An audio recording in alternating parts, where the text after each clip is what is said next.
Andrew, thank you for joining me today. I really feel that the word digital today is overused. It's a bit like innovation. It seems to encompass everything and mean nothing. What does digital mean to you? If you have a strategy that isn't digital, you don't have a strategy. You don't have a digital strategy. I think digital is massively overused. People talk about it all the time. I think it's become the backbone of how things get done. I think it's time to drop the word digital and just get on with business. How did we end up here to this digital age? With disruption, there are three areas, three reasons why disruption happens. First was this high profits. So disruptors love seeing an area where there are high profits and they want to attack that.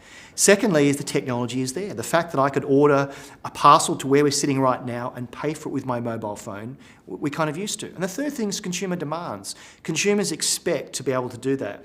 And companies like Google and Amazon that reduce the friction, we kind of forget how it happens. I think consumers are now seeing there's a value exchange to be had between what their personal information says about them and the companies they do business with, and they're going to migrate to the ones that provide the least friction.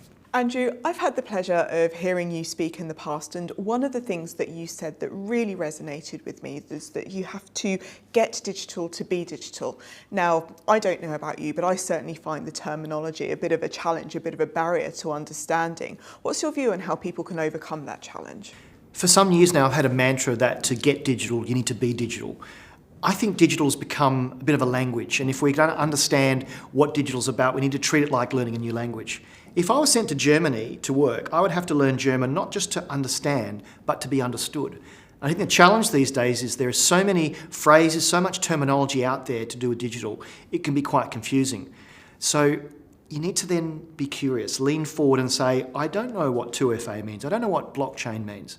What does it mean? And what does it mean for my business? And so I think leaders of today, people in middle management, people in early career jobs, need to be always on the lookout for these new phrases. Firms need to be open to say, it may not be completely relevant to your role at the moment, but we want you to have a broad understanding of the opportunity of the digital world. So if you want to do a course about cybersecurity or understand about cryptocurrency, we want to encourage you to be active and learn these things, but not just learn it from a textbook, actually go and do it.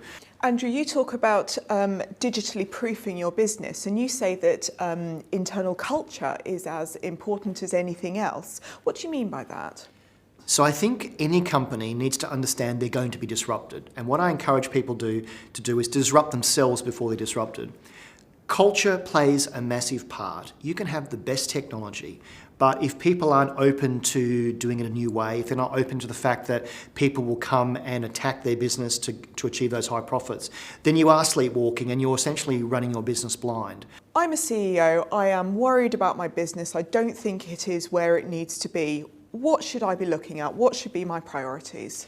What your competitors are doing, go and buy from your competitors. Famously, the CEO of Ford was asked, what car does he drive? He said, I drive a different car every day. It's one of my competitors. I know what our cars are like. I want to see what the other guys have got. You need to keep up or you'll be left behind. That's great. Andrew, thank you very much.